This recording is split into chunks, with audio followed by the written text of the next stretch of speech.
Our target population is diabetes. So here we are with diabetes. Now, you've already read the chapter, and at the end of the chapter, as you know, is a quick reference sheet. This sheet I would highly recommend you printing out. I did it here, double-sided, laminate it, put it in your car. This quick reference is going to be a tool that you refer back to, especially when you're out in the field and you may come up against a diagnosis, and when you ask the question, what are your 3 top diagnoses that you see here, and you may get an answer that you haven't prepared for in a while. So this is a way for you to have a quick refresher in the car or in an office, glance down and understand what we need to know about diabetes and how home care can really be part of the solution for helping manage this disease process at home. So quickly, let's take a look at this. Diabetes is simply a lifelong chronic disease in which there's too much glucose in the blood. So you often hear people talk about high glucose levels or high blood glucose levels. And here we're going to talk about type 2 diabetes. As you know, there's type 1, type 2, and gestational diabetes. Primarily in home care we see type 2 diabetes. So we're going to specifically talk about that today. The treatment of diabetes is to control the blood glucose levels. The ongoing management goal is to control the blood glucose levels and help prevent complications to the disease process. So I'd like you to take a look at some of the key home care services for a diabetic client or patient on the right-hand side of this page. And it first goes into nursing education, disease process, and recognition of signs and symptoms.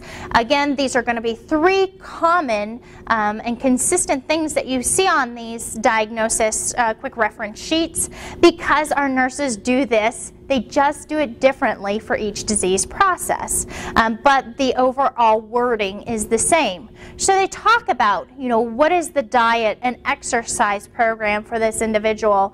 It could be given to us by a physician or a certified diabetic educator or a nutritionist at the diabetic clinic.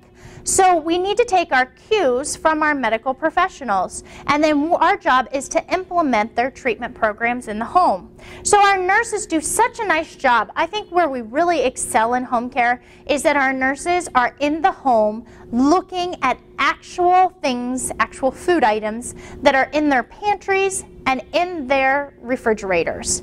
One of the things that I often hear from physicians and other medical referral sources is that diabetic patients can articulate what they should be doing, but they're not implementing it at home, and so therefore they're not fully compliant with their treatment program.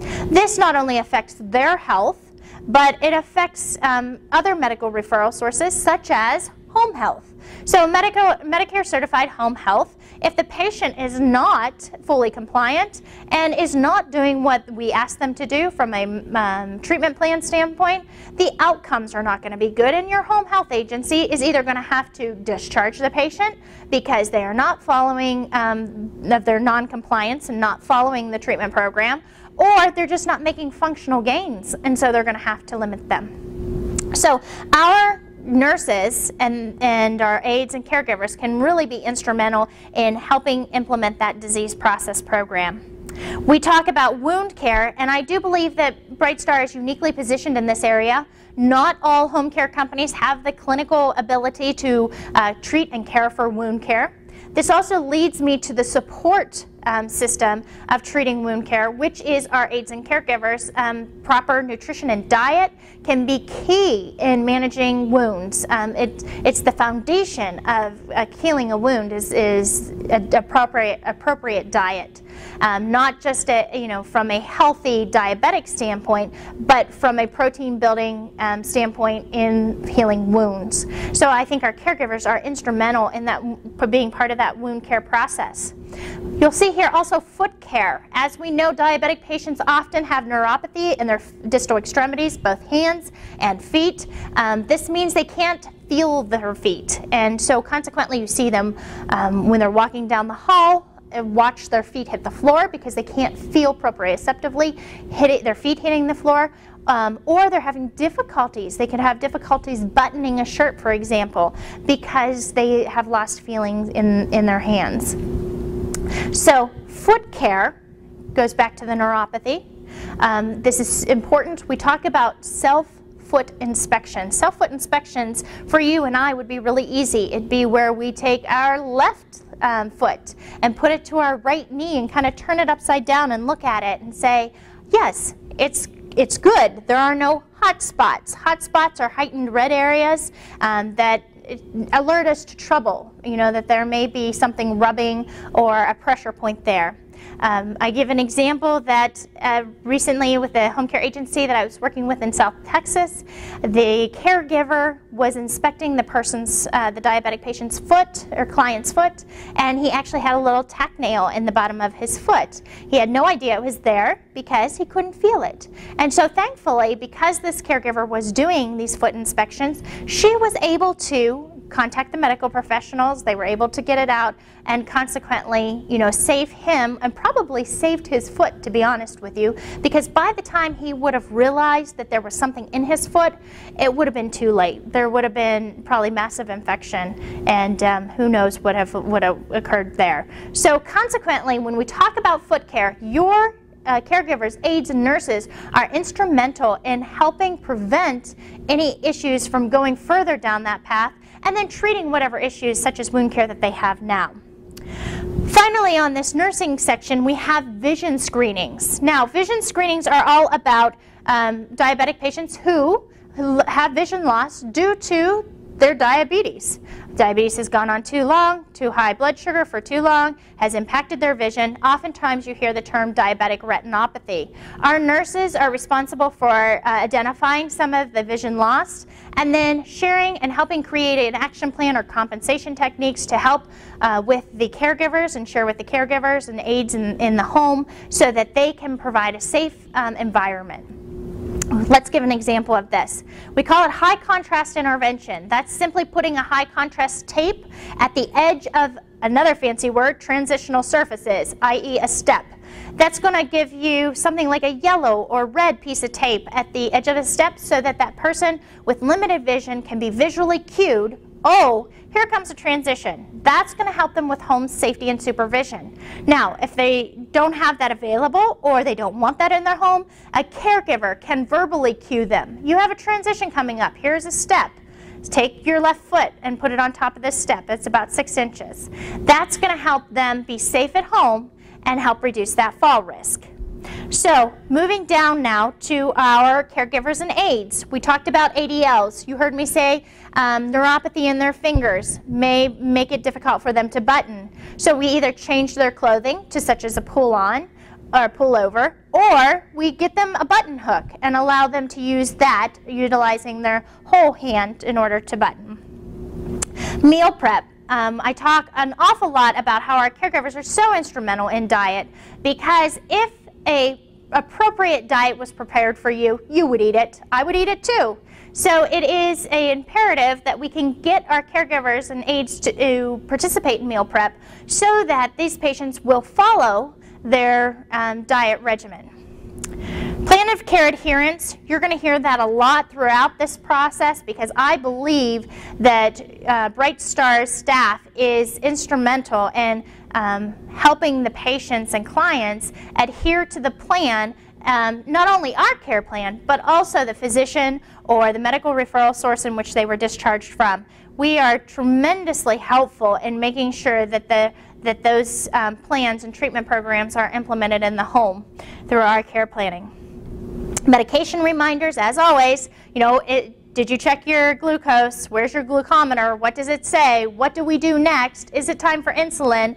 All those things our caregivers can really be helpful with to verbally prompt our clients on what is the next thing to do in regards to their medication. We talked a little bit about home safety and supervision, helping reduce the fall risk because of some of these distal neuropathy in their distal extremities, and vision loss. Obviously transportation, you're not going to want your diabetic patient who has some visual issues to drive. So consequently your aides and caregivers can be there. At the bottom of the sheet here, I want to talk about these major benefits to referring for home care. Managing the diabetic disease process at home. This is the key to disease management at home. Early detection of decline or complications. That's about the feet, right? That's about, Maybe their blood sugar has been too high for too many days, and now we can contact the medical professional to get some guidance on what to do next. Maybe there's a heightened red area, or in the example that I gave, a nail. That's going to early detection so that we don't have complications. All these benefits down here are wonderful sound bites to give to your referral sources on the benefits of referring to Bright Star. On the back, please note, here's some trigger questions for you. Look at number 1. Which diabetic patients do you have who are not following your treatment program? Well, gosh, everybody has one of those. So these trigger questions are designed to be used one at a time. Pick out the one that you like the best and use it in your next sales call. It helps with the Rolodex of patients. You'll hear me say that over and over again. We all have an idea, or we all can see the patients that we have on caseload already. So consequently, think about which diabetic patients do you have who are not following your treatment program. That's going to get those clinicians to think about those diabetic patients. Now, you will come into some objections. It often happens to us. Don't worry, I have some common objections here and responses. Again, the responses are not meant for you to memorize them and give them verbatim. The responses are for you to use as a foundation or structure. Craft them so that they're your own. Write them down so that you have them, and you can use them the next time you hear some of these objections. For example, we do not have a diabetic patient. Well, they may not. That may be the truth. And so you either have to go for a future patient, say thank you for thinking of your caseload, can we count on you for the next diabetic patient, for example. Or you can go back to whatever item you were speaking of. For example, if you were talking about a patient with visual issues, then you may want to say, well, thank you for thinking about a diabetic patient. Who else do you have on your caseload who has visual issues? That's going to get you a patient now, or at least for her to think of patients that are on her caseload now. So consequently, these objections and responses are things that you may find out in the field that you can use.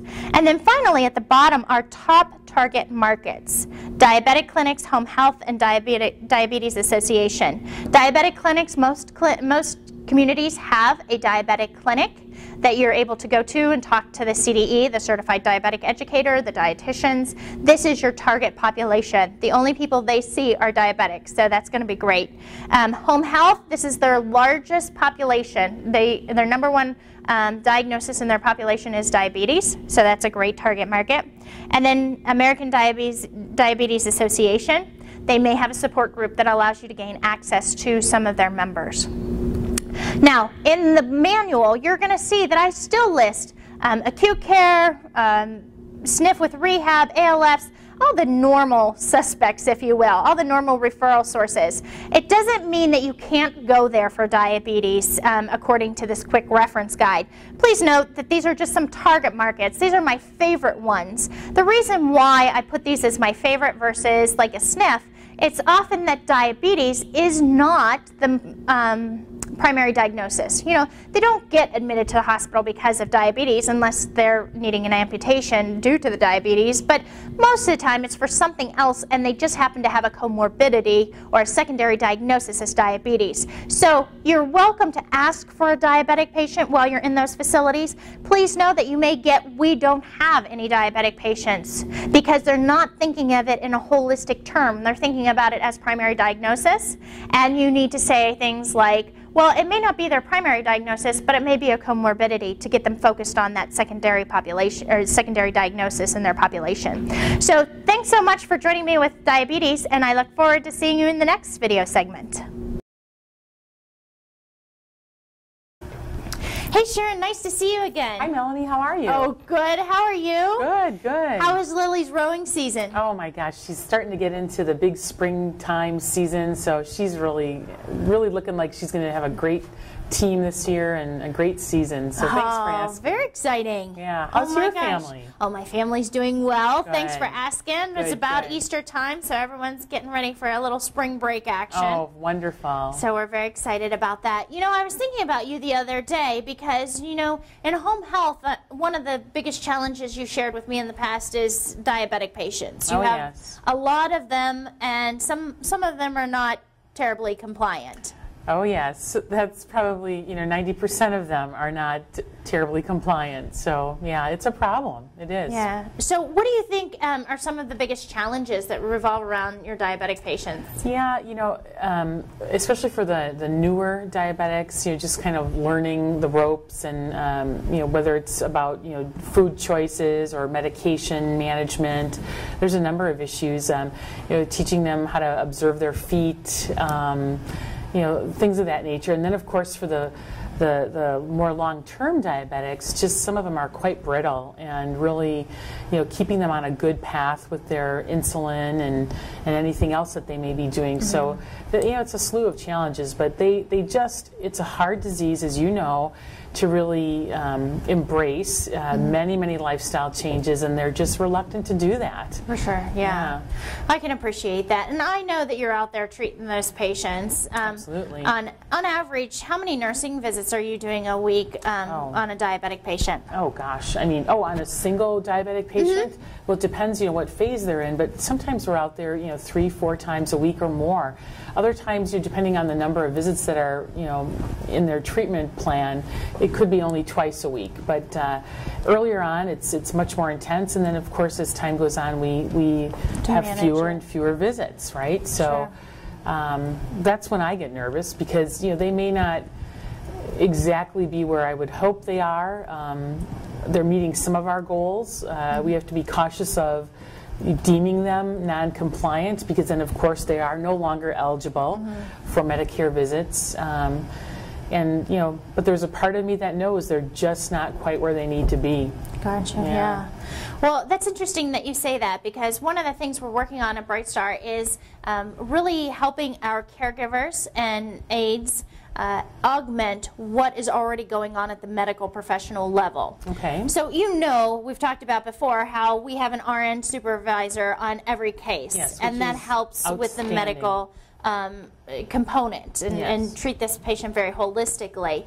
And it also helps us implement your treatment program and follow through. But we're really focusing on the diabetic process, the disease process, in our training and competencies for our caregivers and aides, because we feel like it's such a big population, and there's no reason that the patient couldn't manage this disease at home. Right. It's not an easy disease, but it sure can be treated at home.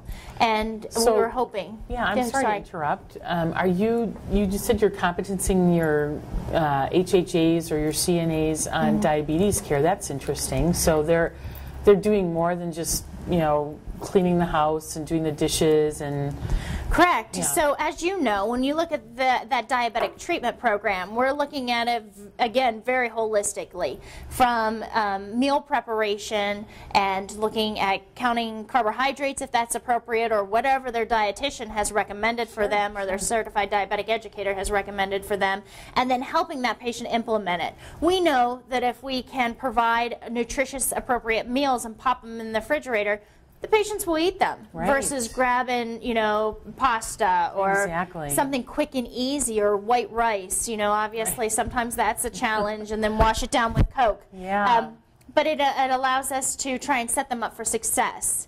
So that we know that you're coming in, educating, showing them how to utilize the insulin or their glucometers, but then we're really in that role of support, how to augment you. So during that time, if you're out there, let's just say you're out there 5 hours a week, we can be out there the times that you're not, to help support that treatment program and that disease management program that you're ultimately trying to get outcomes on.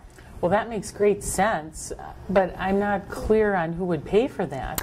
So the majority of what we do is private pay. However, we are the community resource experts. We know in the community what funds are available.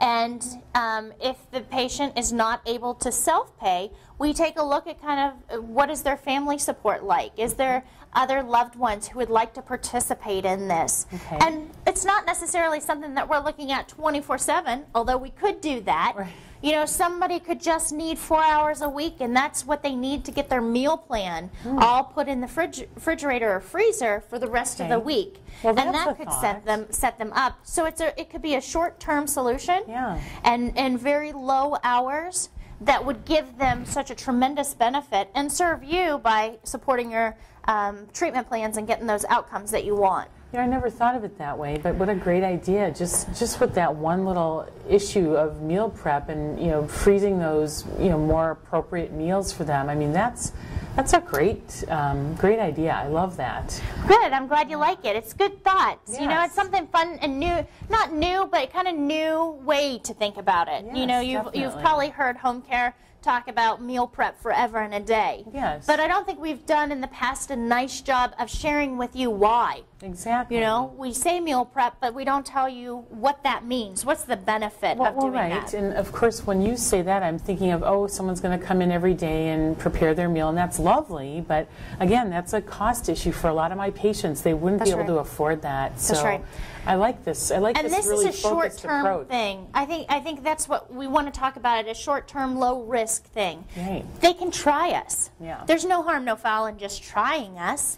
And if it doesn't work out, that's okay. Right, and you know, to your point earlier, Melanie, that, you know, we are measured on all kinds of outcomes, and we have really rigid reporting standards, you know, very stringent. And so if we can show better outcomes with glucose management or, you know, less negative outcomes, I mean, that would be fantastic. So having a partner like that would be huge. Absolutely. Yeah. And you know, we have lots of ways that we can talk about partnering, and next week I'd love to come back and talk to you a little bit about reducing hospital readmissions. Oh, that's big. Everyone I know, that's the talk of the day. That's right. So we can talk about that. There's lots of ways we can partner. But in this particular instance, I would love to be able to care for one of your diabetic patients who may not be fully compliant and just need a little extra help, and thus be helping you too. Yeah, I can think of at least, boy, there's one person on my mind right now that I can think of that would likely be able to afford this and really benefit. And I think his, you know, the treatment plan right now is not exactly going the way we'd like.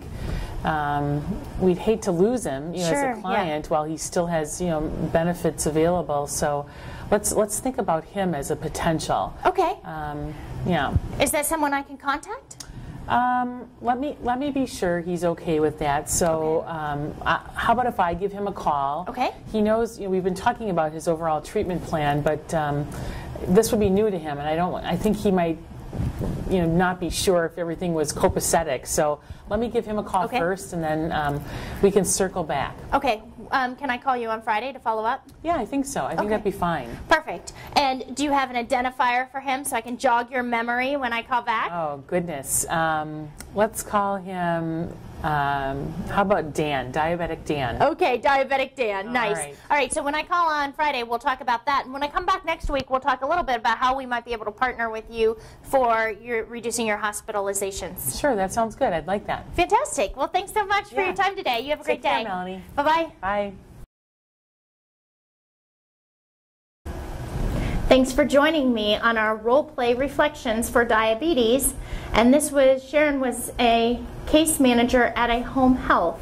Now, I love diabetes because it's one of those multifaceted disease processes, and I could make about 8 sales calls just on diabetes to the same person, because when you laser focus on 1 or 2 skills during each sales call, you're going to have a lot to talk about over the sales process or over your routing system. So first, let's talk a little bit about how we approached her. We asked her about diabetic patients. We know in home health they're quite a large population. We also know in home health they're quite non-compliant. So if you talk to them about their not fully compliant diabetic patients, they are going to say, absolutely, we have some of them. The challenge will be is how do you get them? How do you get a home health case manager or representative to see that private duty is an answer for augmentation of home health, not just after discharge? So one of the things that, one of the hot buttons we know is outcomes. Outcomes are what they're grading themselves. The home health is actually grading themselves on outcomes against other home healths. And as you already know, if you went to Home Health Compare on the Medicare website, you would see how they're graded against each other in their areas or in their locale. So consequently, outcomes are something that they look for. They get, obviously they can't keep a patient on service unless they're making progress. So for us, we're talking about how can we augment home health so that they continue to make progress and ultimately have great outcomes and achieve the goals that they want to. That's where I was headed with this conversation, and this is one that you could continue to have because you're going to want to, repetition is your friend, and that's going to really instill in them how can private duty, specifically Bright Star, align with them, be a partner, and support them in what they're trying to achieve, their business goals. She gave us some concerns, how are we sure that our caregivers are up to the task of caring for diabetic patients. She, when I asked for a patient, she did have one in mind. She wasn't comfortable giving me the name. That's okay. Just make sure you follow up so that you can get that name. And so, because what we want to do is not leave the ball in her court too long. We want to make sure that we do follow up with her so that we can gain the information we need in order to get that client. You'll notice in every one of these video series, we not only ask for the client, but then we follow up with it. It's not good enough just to ask anymore. It is imperative that you follow up and identify where that patient went that you were talking of.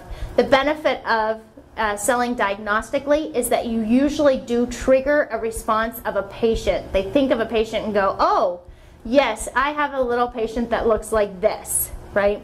And that's what you're looking for here. You may not get the name today at this sales call, but what you absolutely want to do is make sure that you have enough identification or a little mind memory trigger so that when you come back, you're not lost in the shuffle and have to start over again from the beginning.